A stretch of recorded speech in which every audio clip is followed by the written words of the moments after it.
On a rainy night in the Mediterranean Sea, one of the sailors of a small fishing boat notices a man in the water, and soon the crew brings him aboard.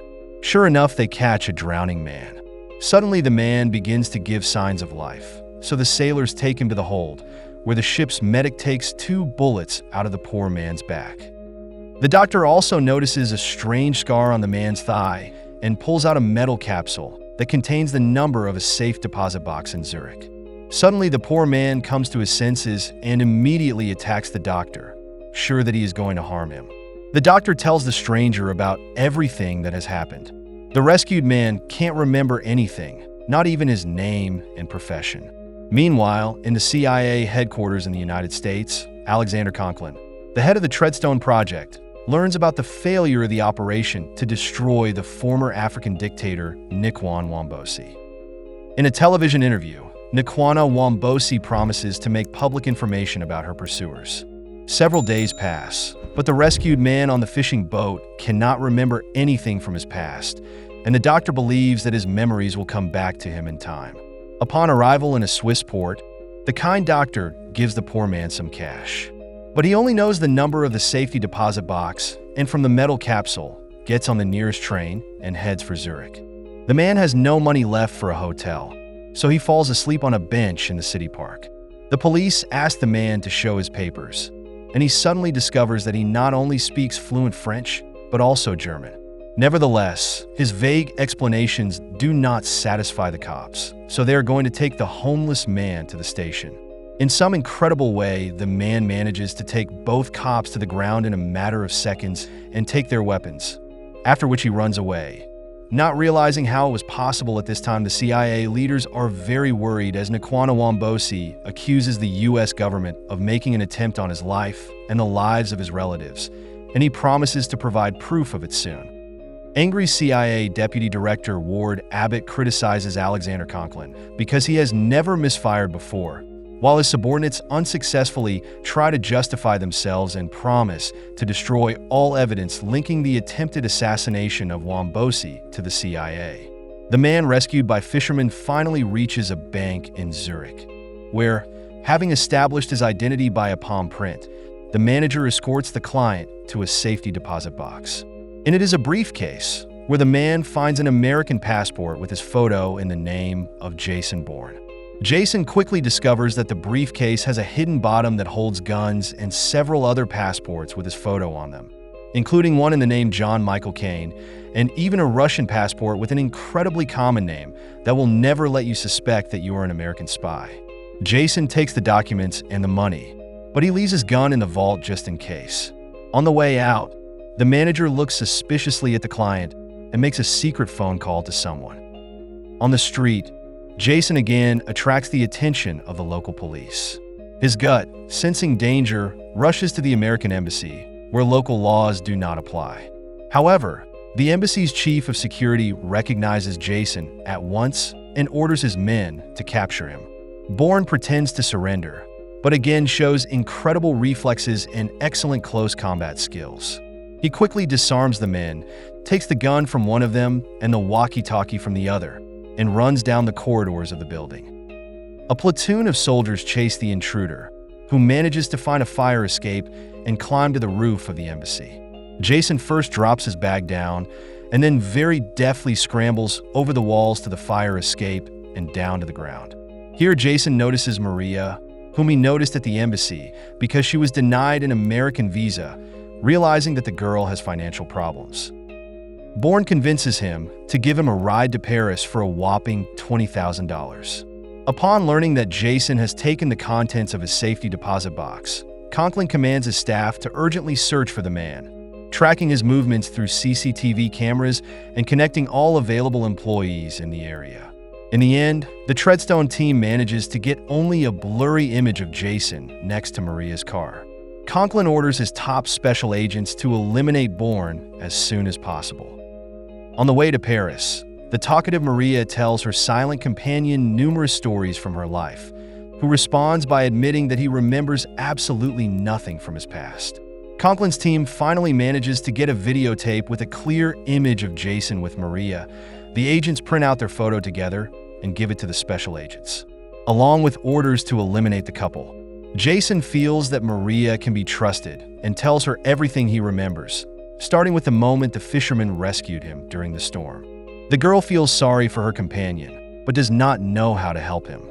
The next morning, the two get to Paris and immediately go to the address that is indicated in Bourne's passport, where the concierge greets the man as if she had known him for a long time.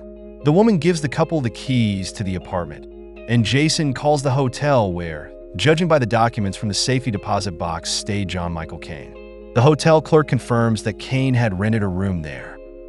Except, according to their information, a man died in a car accident 2 weeks ago. Jason senses danger again and grabs a knife from the kitchen.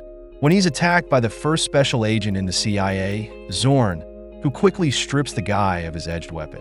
Then Bourne grabs an ordinary pen from the table and, using it as a weapon, manages to overpower the formidable opponent and put him on the floor with a strong blow.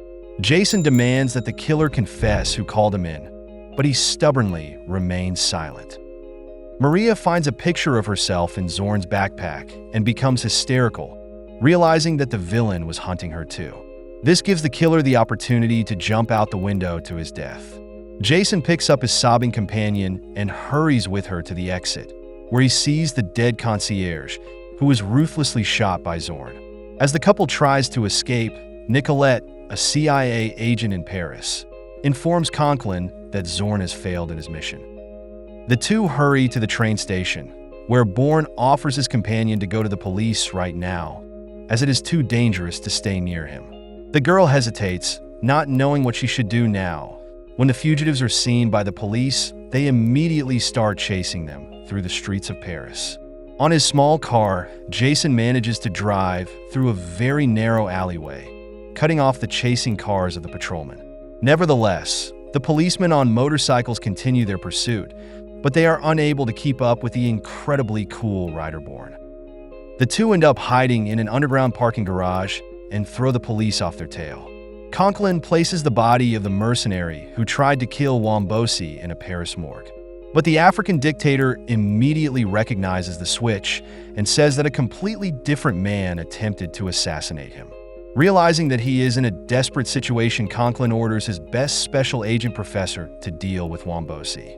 Jason and Maria spend the night in a rented apartment, where a man cuts off the girl's hair to throw off his pursuers.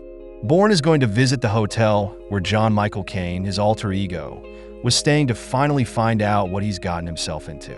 Wombosi is about to make it official that he was assassinated by the CIA, but the dictator doesn't have time to do so, as the professor's precise sniper rifle shot cuts his life short. Jason realizes that he himself should not show up at the hotel where John Michael Caine was staying.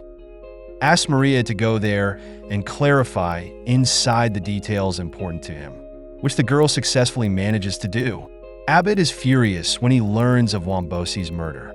However, Conklin lies to the deputy director that it is Jason Bourne, who has suddenly disappeared and for some reason decided to eliminate his target. Meanwhile, the police find Maria's car in an underground parking lot. Nicolette intercepts the police conversation and passes the information to the management.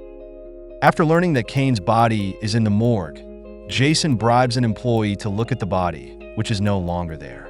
Then Bourne discovers in the records of the morgue among its last visitors Wombosi and compares it with the information about the failed attempt on the dictator's yacht and yesterday's murder. The man concludes that he was the assassin who tried to eliminate Wombosi. But for some reason, he never fulfilled his order. Jason wants to go back to the hotel, hoping to find out more information about his identity. But the building is surrounded by police officers. Realizing that they are being hunted, Maria takes Jason to an old acquaintance, Damon, and his 2 children, where the couple stays the night. Abbott orders Conklin to find Bourne at any cost, and eventually the agents succeed. The professor is then ordered to eliminate Jason and his companion. The next morning, Eamon's dog suddenly disappears, and Jason, sensing danger, tells his master to take the children and hide in the basement. Bourne takes Eamon's gun and with a precise shot, blows up the fuel tank, having guessed that a killer with a sniper rifle is lurking nearby. Jason manages to figure out the professor's location, which allows him to approach him and lure the assassin out of the ambush and into the open. Bourne proves to be quicker and with an accurate shotgun blast. He mortally wounds the professor. Before he dies, the hitman confesses that they were both chained dogs of the Treadstone Project, ready to kill anyone at the behest of the CIA. Jason tells Maria, Eamon, and the children to leave for safety. Realizing that the Treadstone agents will continue to hunt for him, Bourne finds a cell phone with Conklin's number in the professor's belongings. Jason calls Treadstone's project manager and insists on a one-on-one meeting on a small bridge in Paris. Upon reaching the location, Bourne sees that Conklin has brought several agents with him. But this does not suit Jason, who puts a tracker on Conklin's van and hides in the crowd. Bourne locates the CIA's secret apartment in Paris, and Conklin, realizing this, urgently commands all agents to relocate and destroy the secret documents. Suddenly, several cars near the declassified CIA safe house set off alarms. The next thing you know, the communications signal goes out and the power goes out in the apartment. Jason sneaks in unnoticed and easily disarms Conklin. Bourne wants to know why the CIA is after him, and Conklin yells back that Jason was their best agent. But for some unknown reason, he failed the mission, failing to kill Wombosi on a yacht in the Mediterranean. Upon hearing this, Bourne recalls how he, using a fake identity as John Michael Caine under Conklin's orders, infiltrated the African dictator's yacht and was supposed to kill him. Except Jason saw Wombosi sleeping surrounded by his children and didn't dare to take a shot. And while trying to leave the ship, the dictator's bodyguard shot him twice in the back. Bourne declares that he is leaving the Treadstone Project for good and knocks Conklin out with a powerful blow. At that moment, several armed CIA agents burst into the building. However, the experienced Jason manages to deal with the opponents, and using the body of one of them as a pillow, he jumps into the stairwells right on the fly, shooting the last enemy. Wounded and after a fall, Jason leaves the dangerous place, and the recovered Conklin grabs a gun and hurries after him. But the deputy director of the CIA has already decided to shut down the Treadstone Project, and the assassin sent by him shoots Conklin in cold blood right on the street. After that, Abbott reports to the US president that they have frozen the Treadstone Project, but it's been replaced by a new, even grander project, the Rosette Project. Some time later, Bourne finds Maria on the Greek island of Mykonos, where she works at a moped rental firm, and the two embrace tightly. What do you think of the movie The Bourne Identity? Share in the comments. Thanks for watching, and see you all again.